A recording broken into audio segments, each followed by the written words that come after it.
तो आइए बच्चों स्टार्ट करते हैं क्वेश्चन नंबर 3। कह रहा है can a quadrilateral ABCD B a parallelogram if, देखो कह रहा है कि एक क्वाड्रिलेटरल है ABCD। अब उसमें कुछ कंडीशंस दी हुई हैं, ठीक।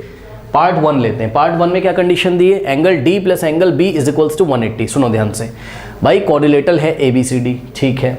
तो ABCD एक क्वाड्रिलेटरल है, तो वो ये कह रहा है कि बताओ क्या ये क्वाड्रिलेटरल पैरेललोग्राम हो जाएगा या नहीं हो जाएगा। कब?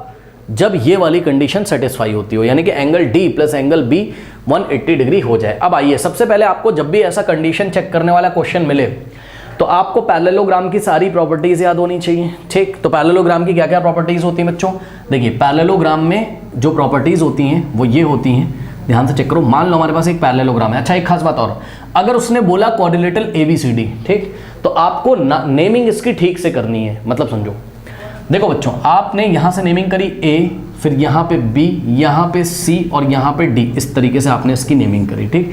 तो आपको बच्चों ऐसे या तो क्लॉकवाइज चल लो ABCD और या तो एंटी क्लॉकवाइज चल लो। गलत मत कर देना, मैं क्लॉकवाइज चल रहा हूँ। A के बाद B, B के बाद C, C के बाद D, जिस ऑर्डर में उसने बोला है उसी ऑर्डर में आप नेमिंग करोगे ABCD, ठीक। कोई बच्चा ऐसे ना कर देना, नहीं तो गलत हो जाएगा। चेक कर लो, आपने पता लगा A यहाँ लिखा और B यहाँ लिखा और C यहाँ लिखा और D यहाँ लिखा, रॉन्ग हो जाएगा। आप चेक कर लो, ऑर्डर में नहीं है ये। A के बाद C आ रहा है, रॉन्ग हो गया। A के बाद क्या आना चाहिए था, B, तो ACBD बना दिया आपने। उन्होंने क्या बोला था, ABCD, ठीक, ओके। तो ऐसा नहीं करेंगे, या तो क्लॉकवाइज चल लो या तो एंटी क्लॉकवाइज। मतलब समझो, या तो यहाँ पे B करो और यहाँ C कर लो, ये भी करेक्ट है ABCD। और ऐसा भी आप कर सकते हो, चेक कर लो। अगर आपको एंटी क्लॉकवाइज चलना है ना, एंटी क्लॉकवाइज मतलब जिधर घड़ी चलती है उसके ऑपोजिट, ऐसे, तो A के बाद B यहाँ आ सकता है, C यहाँ आ सकता है और D यहाँ आ सकता है। तो या तो ऐसा कर लो या तो वैसा कर लो, जैसा मैंने पहले किया था। चलो ऐसा ही कर लो, क्या दिक्कत है ना। लेकिन ऑर्डर में होना चाहिए ABCD या तो ABCD, समझ गए। अब कंडीशन क्या दी है उसने बोला angle D plus angle B 180, ठीक है, चेक करेंगे। लेकिन इसके पहले हम आपको पैरेललोग्राम की प्रॉपर्टीज रिवाइज करा देते हैं। पैरेललोग्राम में ऑपोजिट साइड्स इक्वल होती हैं, यानी कि AD का लेंथ BC के इक्वल होगा, AB का लेंथ CD के इक्वल होगा, और ऑपोजिट एंगल्स इक्वल होते हैं, यानी कि एंगल A इक्वल होगा किसके, एंगल C के, और एंगल B इक्वल होगा किसके, एंगल D के। और क्या होता था, और एडजेसेंट एंगल सप्लीमेंट्री होते थे, ठीक है, यानी कि एडजेसेंट एंगल का सम कितना होता है, 180 डिग्री। अब ये एडजेसेंट एंगल क्या होते हैं, ऑपोजिट तो समझ में आ रहा है कि एंगल A एंगल C के equal, angle B angle D के इक्वल, ठीक, ओके बच्चों। बट यहाँ पर जो एडजेसेंट एंगल है वो कौन कौन से, B और C। क्यों सर, एडजेसेंट एंगल कैसे पहचानते हैं, किसी भी एक साइड को ले लो, तो हमने BC को ले लिया और साइड के एंड पे जो एंगल आ रहे हैं, चेक करो BC के एंड पे कौन कौन से एंगल आ रहे हैं, एंगल C और एंगल B। तो एंगल C और एंगल B का जो सम होगा वो 180 होगा, ठीक। तो ये दोनों प्रॉपर्टी आपको पक्का पता होनी चाहिए। एडजेसेंट एंगल का सम कितना होता है, 180, यानी कि एडजेसेंट एंगल्स आर सप्लीमेंट्री, और दूसरा ऑपोजिट एंगल्स आर इक्वल, ठीक। इसी तरीके से और कौन कौन सा एडजेसेंट एंगल है, चेक कर लो, C और D, क्योंकि CD वाली जो साइड है इसके एंड पे कौन कौन से एंगल आ रहे हैं, D और C, तो C प्लस D कितना हो जाएगा, 180, ठीक। ये प्रॉपर्टी मैं आपको बार बार बता चुका हूं, जो बच्चे क्वेश्चन नंबर 2 देख के आएंगे उन्हें पता होगा।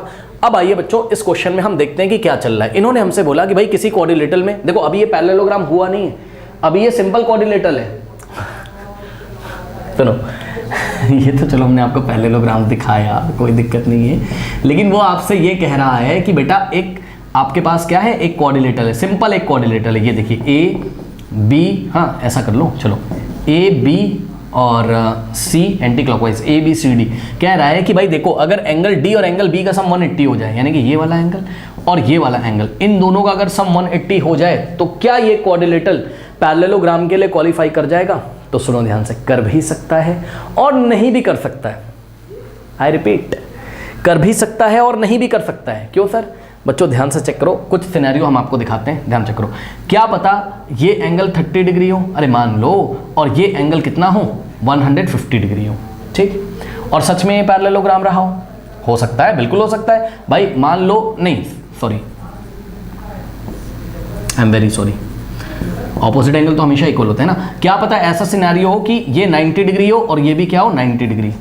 सोचो, अगर ये 90 ये 90, यानी कि कहने का मतलब ये कि एक रेक्टेंगल हो, ये कुछ इस तरीके से हो, तो रेक्टेंगल भी एक पैरेललोग्राम होता है। मैं आपकी नॉलेज के लिए आपको बता दूं, ये देखिए, ये रेक्टेंगल में चारों एंगल आपके 90 90 होते हैं, ठीक। तो A बी सी डी, ठीक। तो इस टाइम ये भी 90, बी और डी भी 90, तो अगर आप बी और प्लस डी करोगे तो बी कितना है 90 है और डी कितना है 90 है। ओके स्टूडेंट, 90 प्लस 90 कितना हो जाएगा 180। तो क्या पता ऐसा सिनेरियो हो कि भाई एक रेक्टेंगल हो एबीसीडी, रेक्टेंगल भी कोऑर्डिनेटर होता है और ये रेक्टेंगल एक पैरेललोग्राम, रेक्टेंगल एक पैरेललोग्राम होता है। सुन लीजिए ध्यान से, क्या पता ऐसा सिनेरियो हो, तो उस टाइम d प्लस बी कितना होगा 180। लेकिन ये नेसेसरी कंडीशन नहीं है, ये नेसेसरी कंडीशन नहीं है। क्यों सर? जो पहले मैंने एग्जांपल लिया था आप उसको देखो, क्या पता ऐसा हो कि भाई ये 30 डिग्री हो, है ना, और ये क्या हो 150, हो सकता है, बिल्कुल चेक कर लो। अभी भी b प्लस डी कितना है, b प्लस डी अभी भी कितना है 180 है, चेक कर लो, क्योंकि b कितना है 30 है ना, और d कितना है 150 है, ठीक। सुनो, ये क्वाड्रिलेटरल तो है लेकिन ये पैरेललोग्राम नहीं है। पैरेललोग्राम का सिंबल ऐसे बनाते हैं शॉर्ट में, तो ये पैरेललोग्राम नहीं है। क्यों?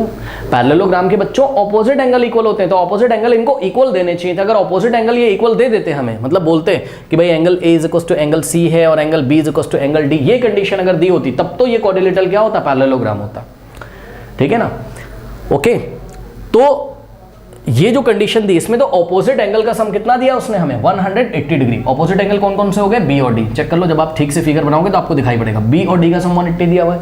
बेटा हमने कहीं पे ये नहीं पढ़ा है कि ऑपोजिट एंगल का सम 180 होता है, ना ना ना, एडजेसेंट एंगल का सम 180 होता है। हाँ, अगर इसने दिया होता आपको कि बी प्लस सी 180, तब तो हाँ ये पैरेललोग्राम हो जाता, ठीक है। तो आई थिंक आपको समझ में आया होगा। अच्छा, क्या ये किसी स्पेशल कंडीशन में पैरेललोग्राम हो सकता है? हाँ हाँ हो सकता है। कब? जब ये रेक्टेंगल हो या ये स्क्वायर हो। चेक कर लो, ये देखिए स्क्वायर हो, तो स्क्वायर अगर ये क्वाड्रिलेटरल स्क्वायर है, मान लो A B C D, square के भी चारों एंगल्स 90 90 90 90 होते हैं, तो उस टाइम बी भी 90 डी भी 90, तो बी प्लस डी 90 प्लस 90 180 हो जाएगा, ठीक है। ओके, तो अब आपको इसका आंसर कैसे लिखना है? आपको इसका आंसर लिखना है कि भाई देखो ये दी गई कंडीशन में ये पैरेललोग्राम हो भी सकता है। अगर होगा तो सोचो, या तो वो स्क्वायर होगा या तो वो रेक्टेंगल होगा, ठीक।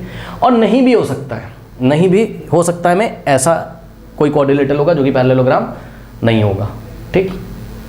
फिर आप बोलोगे कि भाई देखो अगर पैरेललोग्राम इनको करना है इस क्वाड्रिलेटरल को, तो दो कंडीशन सेटिस्फाई होनी चाहिए। कौन कौन सी? नंबर 1, ऑपोजिट एंगल्स इक्वल हो जाए, यानी कि b is equal to D और a is equal to C हो जाए, या तो फिर एडजेसेंट एंगल का सम कितना हो जाए 180 डिग्री, यानी कि b प्लस सी 180 हो जाए, c प्लस डी 180 हो जाए, a प्लस डी 180 हो जाए, a प्लस बी 180 हो जाए, ठीक है। तो आंसर देखो एग्जाम में ऐसे लिखोगे आप, ठीक। कैसे?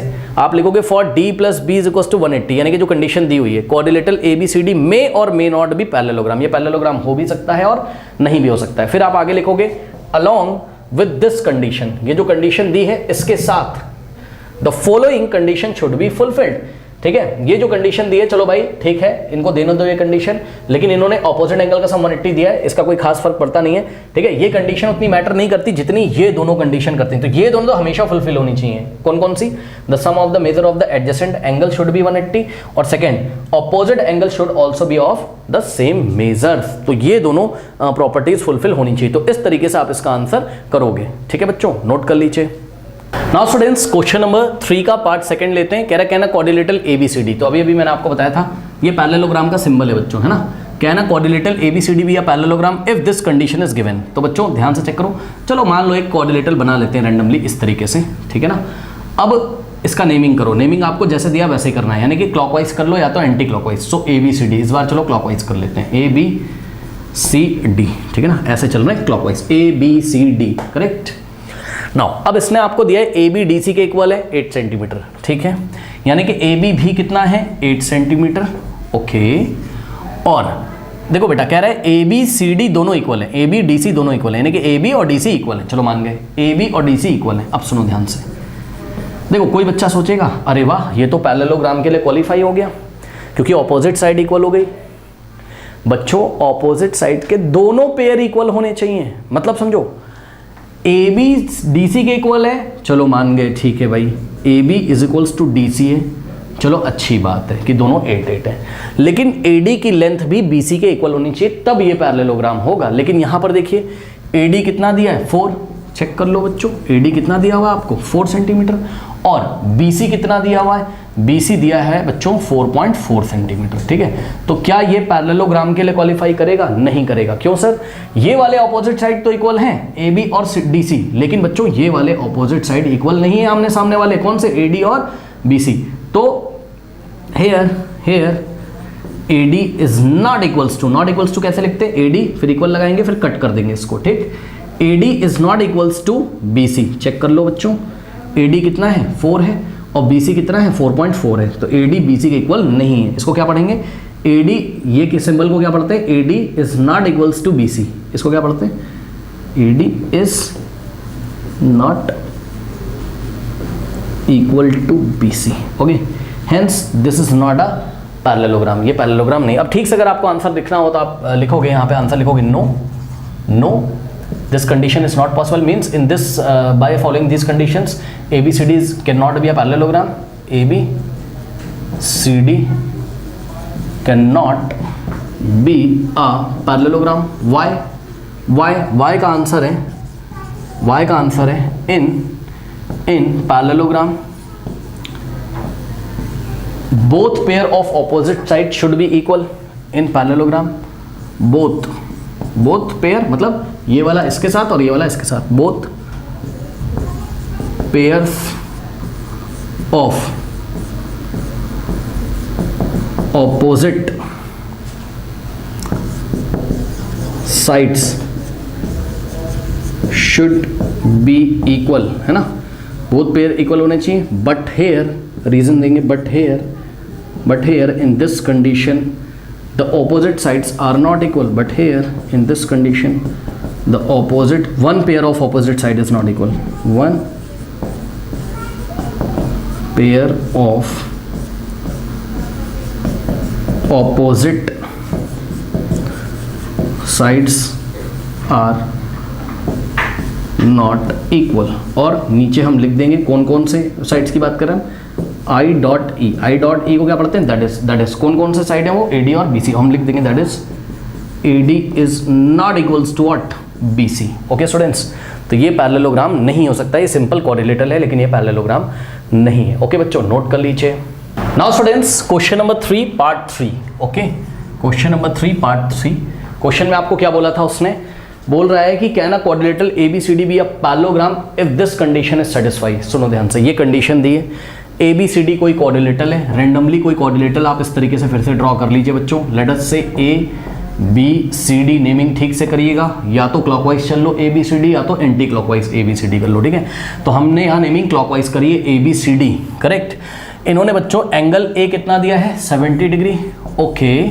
और एंगल C कितना दिया हुआ है? 65 डिग्री। अब बताइए, क्या ये ये कोऑर्डिनेटर तो है नो डाउट 4 साइड से, क्या ये कोऑर्डिनेटर पैरेललोग्राम है? नहीं है। क्यों? क्योंकि पैरेललोग्राम में ऑपोजिट एंगल बच्चों इक्वल होते हैं, और यहाँ पे देखो एंगल A 70 है और C 65 है, ऑपोजिट एंगल इक्वल नहीं है, इसलिए ये पैरेललोग्राम नहीं होगा। No, this can not be a parallelogram. ये पैरेललोग्राम नहीं हो सकता है। रीजन क्या है? We know that in parallelogram opposite angles are equal, है ना। ऑपोजिट एंगल हमेशा इक्वल होते हैं, बट हेयर opposite angles